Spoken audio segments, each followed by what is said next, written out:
What's up, guys, and welcome back to another I'd Popcorn for That review. I'm Chris, Nick. and today we're going to talk about a movie called On the Count of Three. So this came out in 2021, and it was directed by Jarrod Carmichael, written by Ari Catcher, and is it Catcher? Looks like it, Yeah, I think and so. Ryan Welch, and it's starring Jarrod Carmichael. So the director is one of the main two roles, and a guy named Christopher Abbott. Hmm. And a handful of other people. Henry Winkler makes an appearance Yeah, there are a from Happy few. Days and Barry fame. There are a few like pretty recognizable people in it. Tiffany Haddish, Tiffany Haddish, Henry Winkler, J.B. Smoove. Blanking on his name now. Lavelle Crawford. Yeah, yeah. I don't know that guy actually, but the other people I do. Mm. Um, so yeah, what did you think about this movie? You know, I thought it was okay. It Reading this description of the movie, it kind of classifies itself as a dark comedy, but I feel like it was way more dark than comedic in any way. There were definitely some moments of levity, but it just like the subject matter is really heavy, and I felt like it didn't add any.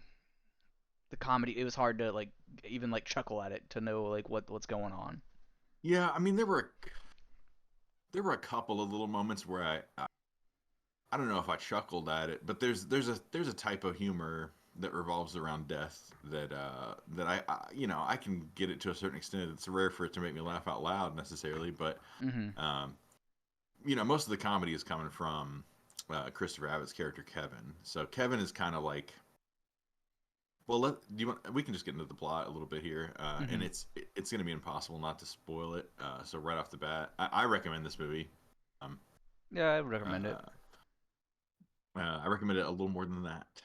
So, so I would watch it. It's on Hulu. Hulu But original, I believe. yeah, and this is, by the way, I didn't say it, but this is Jared Carmichael's directorial debut, and this seems to be a lot of people's debut. I mean, the people that wrote this have only done this, so it's very very one-off movie so far. People brand new to the scene, but like the basic plot is pretty straightforward. It's not a very long movie either, but um, for lack of getting taken down or something like that, I'll say that it revolves around a an unaliving pact between Yeah. these two gentlemen who are friends, and they've already been friends. And so at the beginning, our main character Jared, I mean not Jared, Val, our main character Val is like about to get a promotion is offered a promotion at his job, and just immediately goes and tries to take care of something in the bathroom, and it's interrupted by a guy, like one of his coworkers, singing "It's a Great Day to Be Alive." That was kind of funny That was kind of because funny, yeah.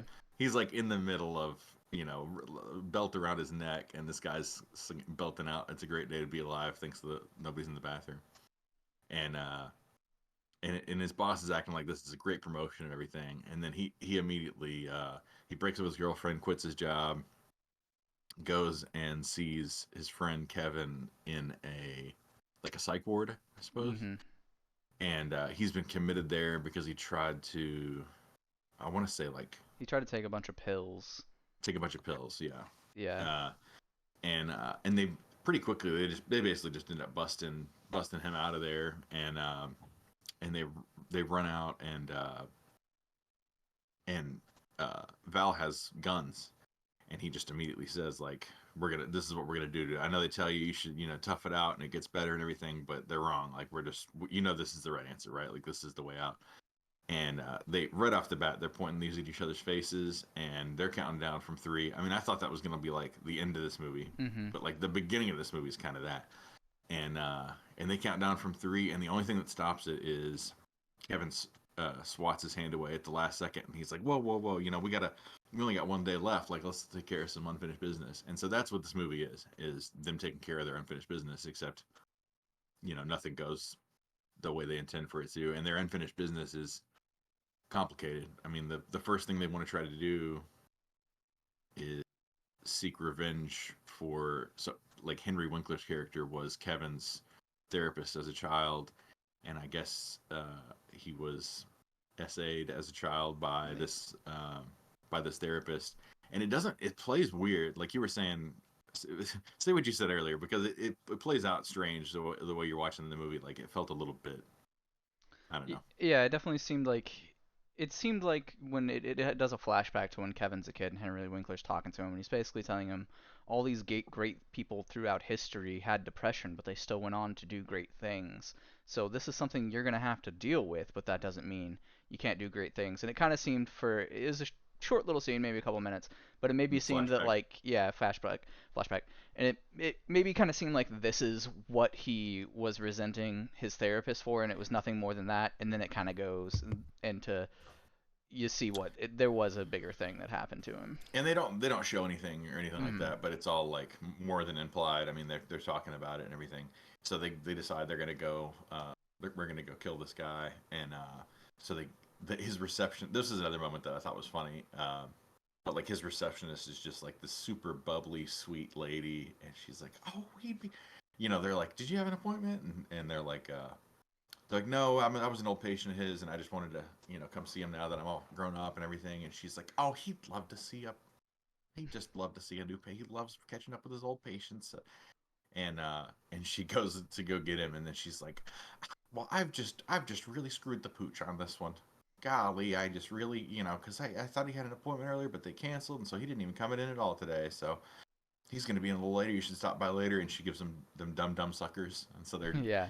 they're sucking on these dumb suckers, contemplating like coming back later and murdering this guy. So there is, that was I slightly laughed at that. But uh, what's the next thing they I go mean, do? They that go was like, basically their big plan for the day, was to kill him, and then they're like immediately but other things start afterwards. happening. Yeah, Yeah, it's like, well, now we got to kill time. So they go to a little diner and they're eating and talking, and like this old high school guy comes up to Kevin bully, and, high school bully. yeah, and he's like, "Hey, what's going on, man?" And then like proceeds to say how they were such an asshole to this guy, but he still acts like they're buddy. Like they hit him with a car and then laughed at him the whole time. He was Yeah, like, they "Yeah, hit him I with was their in truck, physical and therapy for a year."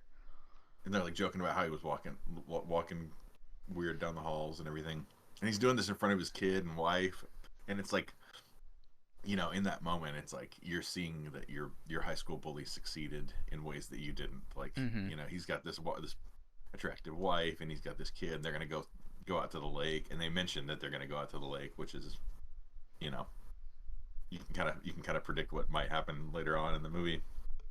But uh, and then so well, that's not the next thing that happens though. They go and see his Val's dad next. I Mm. don't know if it's next, but they go I and see Val's dad, and he hasn't. He was It's Kevin's abusive. idea, Yeah, and he was abusive towards Val and Kevin and his his mom, mom, I guess. or yeah, Val and his mom, and he's like you should. I don't really remember it, but I think because he mentions later like this was your idea, man. So I guess Kevin must have said like maybe you should make peace with your dad or something. Yeah.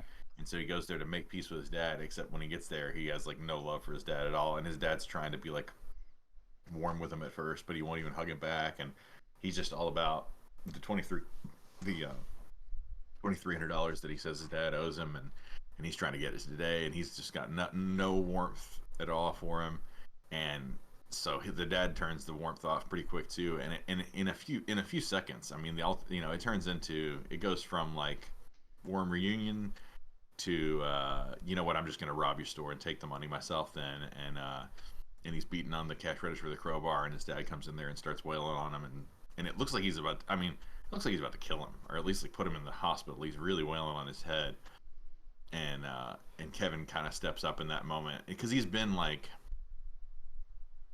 you can tell Kevin is not the brave one of the two. I don't know if either of them are what I'd call brave, but he's kind of like Mhm. the more skittish character or whatever.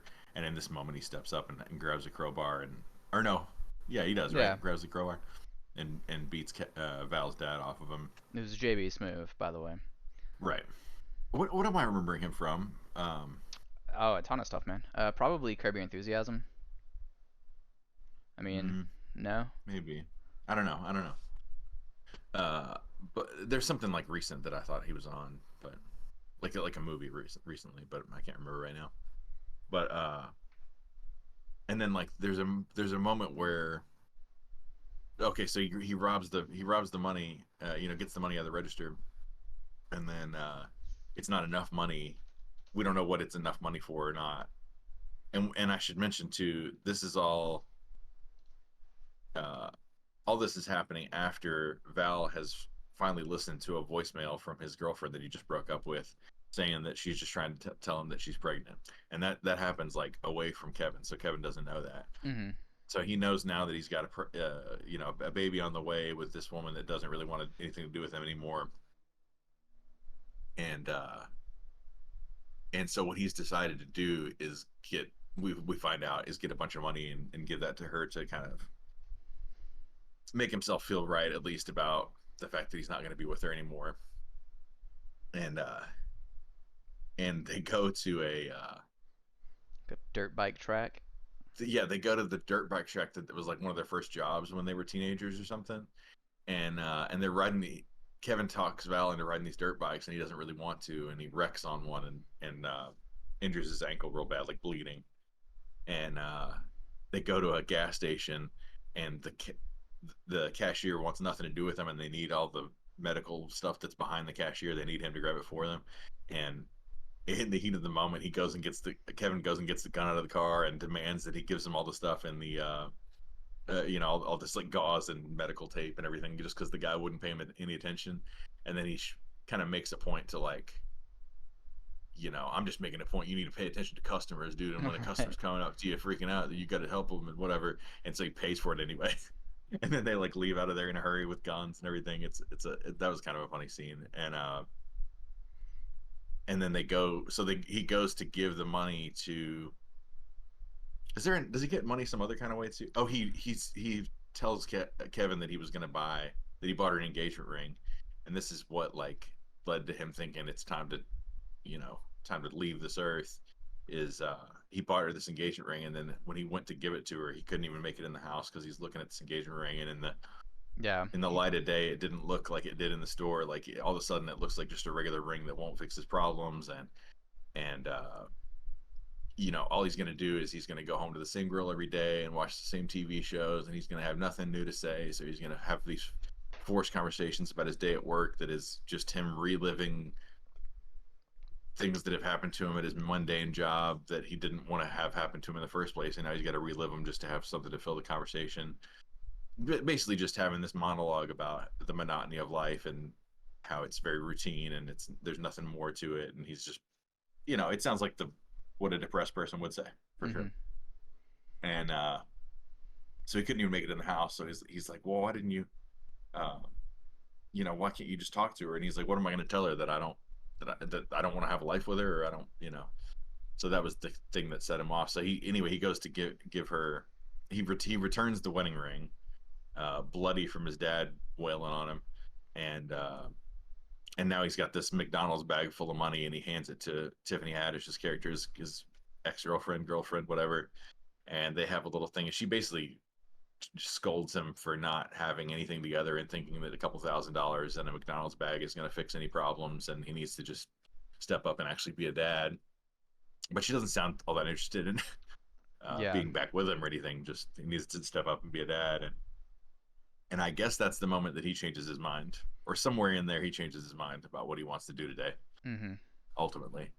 And in the meantime, uh, Kevin has asked to borrow the car, and he speeds away and listens to "Cut Papa My Life into Roach. Pieces" by Papa Roach. He's been wanting to listen to that like all day because it's like the ultimate anthem for what they're have a plan to do, and goes to try to basically execute that old high school bully of his, and finds where they were taking the baby and everything. But he, in a moment of like seeing him taking care of his daughter, he can't do it, or decides he doesn't want to do it anymore. Yeah. And anyway, so he finds out that Val tries to tell him that I don't want to do it anymore, man.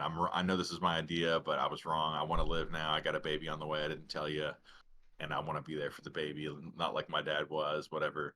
And he's like, yeah, but it's too late now. Uh, and this is all happening like right outside of the therapist office. They're back. He's back and everything, and the whole thing culminates with um, the confrontation between Henry Winkler's character, the therapist character, and Kevin, and he reminds Henry Winkler's character who he is, and you can tell there's like a knowing between them that they know what happened there and everything. And he pulls out the gun and asks, tells Henry Winkler to kneel and apologize or whatever. He's gonna kill him, and when it's been a whole thing running through the whole movie that he can't. He's like never has the safety right. Like either the safety's Yeah, yeah. off when it shouldn't be on the gun, or the safety's on when it shouldn't be. He just never has And held a gun before or anything. right, yeah, this is like well, so this is another thing that I thought was actually funny. He goes to shoot him, the gun doesn't go off, and Henry Winkler's basically like scolding him for not knowing that the safety is still on, and he's like, "It's my first day with a gun," and and Val comes back in to try to explain. Like, I don't think he's fully said yet that he has a baby on the way, and like he didn't get the full story out. And Kevin's upset with him because he's like, "Well, this is what we're doing now. Like, it's too late now. I'm about to commit murder." And and Val comes into the offices and sees Henry Winkler waving this gun around, which all he's really doing is like scolding him for not knowing about the safety, and he mistakes that as like threatening him, and kills Henry Winkler in one shot, and they run out. And now they're on the run, and pretty quickly they're really on the run. Like they've got 5, 6 stars on Grand Theft. However many stars is the Yeah, most on Grand Theft Auto. They got the whole team after them, and which I'm and surprised that they didn't have anybody after him earlier from when they robbed the gas station, because they're in this bright yellow Jeep in like a small town. You think bright yellow somebody, recognizable vehicle. yeah, you think Yeah. somebody would have reported it, but anyways, like yeah, now they're on the run after Well, I killing mean, Henry Winkler. even like they had the guns in their hands, and there's a Hmm. there's a lot of jokes about like from Kevin about like I can't believe these things are so powerful. I can't believe these things are legal, man. These shouldn't be legal. And some people at the gas station overhear them talking with the guns in their hand, like the gun in his hand, and they're like, "It's my right to have this for some reason, man. Look it up." Yeah, And but anyway, so it all culminates. They're like, it's the end. Like all they're surrounded, helicopters, everything. They're out of the car now. Like it's over. And he's like, "Come on, man, just let's just do it." And and they have the guns pointed at each other, and you think that they might in the last minute, and he convinces him to put the gun down, and he says, "I got a kid, I got to live for this kid, I got to be there for him. I'm sorry, this is my fault that I got you into this, but I got." And he's like, "Man, they're gonna lock you up forever. You just shot a white guy. Like this is it for you. This is life in prison." And he's like, "No, man, they'll know what he did to you, and we can explain it that it was really bad, and they'll only give us a few years and whatever." And he's like, "Man, I think I think they'll probably take it easy on you if you just pin the whole thing on me." And then he says a few things, like, "Been a fun ride, whatever," and you know what he does in the last minute. He has not changed his mind about it, and he finishes the job. yeah, And the very last scene is just it's Father's Day, and Tiffany Haddish's character and their kid are coming to visit uh, Val in Val jail. in prison, and it's wordless, and that's the end of the movie. But you can see like at least he's in prison, but like I think you're supposed to assume like probably not forever. He probably was able to pin it on Kevin, and he probably got a lighter sentence and everything. But that's all me Speculation. filling, yeah, speculating. But Yeah, and it's a short movie. It wraps it up quick, but I it's thought it pretty handled.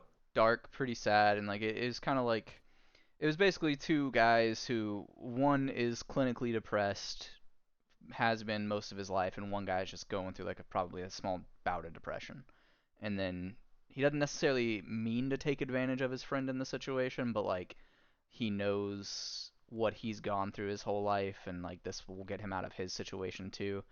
Mhm. But and then he didn't.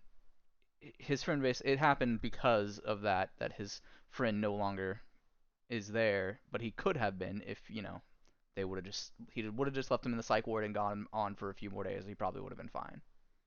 And the way it's acted, it feels like Val is the one way more committed to this the whole time. Like he doesn't smile this whole movie practically. Like he really is down, and you can tell he's given up on life. And Kevin seems to be the one that has a little bit of pep still in his step. Like things are still getting him excited, and there's moments where you can tell he feels very alive, and he doesn't regret XYZ happening, and like he was glad he was there for this. And there's a moment where Val says that too, like I'm glad that this day happened, and I was glad Yeah. I was alive for it and everything. And they realize there's moments where they realize that their friendship is pretty tough. Like when Kevin protects him, he's like, that was a good friend thing to do. You're actually a good friend. That was a big thing to do. Um, and so both of them like kind of bond over it. I thought they were gonna kind of, a lot of movies would have done it this way. They would have had it open that way, and then they go live this last day and finish some unfinished business and whatever, or they don't, or things get foiled along the way. But the moral that they ultimately learn is like this day taught them that there was a lot to live for, and that life is worth living, and there's meaning to be found here, and there's beauty and whatever. But that's not how this movie took it. Yeah. It does show you that one guy decided to step up and take responsibility and be a dad, and continue to live his life, but one guy didn't, and there's not like a clear moral to be learned there. That No. I mean, you just have to take from that what you want to take from it. But I thought it was. I mean, besides like the color grading being a little weird and everything being like kind of muted, like washed out colors, I think it was like shot really well and it acted really well for his. There's not a whole lot of actors here, but acted really well by the main cast. Yeah, I don't know. Maybe he was supposed to be that way, but I didn't like Val's acting as much because he was just like real monotone and all this stuff. But that could have been because he was depressed in this time and like That's what I took out and of it. what was gonna happen. Because he got a little more. There was more to the emotion he's conveying at the end when he's really committed to. Yeah, He's that's changed true. his mind. So I think it was just like he's dead inside. Yeah. But we have said that so much recently. We need a movie where the actors are like not going through extreme grief or something, so we can see them act with a little more range or something. I'm not sure. Mhm. But yeah, I mean, this is all we have to go on with this guy. Maybe he might not have a bunch of range, but I thought it conveyed what I thought it was going for me. Yeah. You know, What would uh what would you give it? I actually, well, I think I'd give it a 7 out of 10. Almost a 7.5. I did like this movie. I just think it's not, because there's not a lot to take from it necessarily.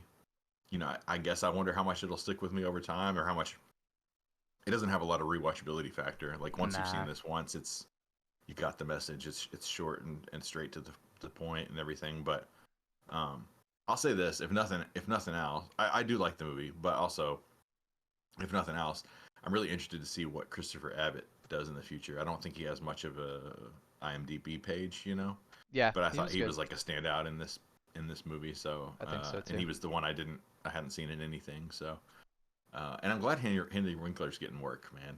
Like he's great on Barry, and I thought he was good on this for the short little Yeah. role that he had. You can tell he's like, he said that like Barry taught him how to learn how to be a better actor, and I can see even in the little short role that he played here, I can see that here. So Yeah. yeah, I liked it. Seven, I'll say 7.5 actually. What would you give it?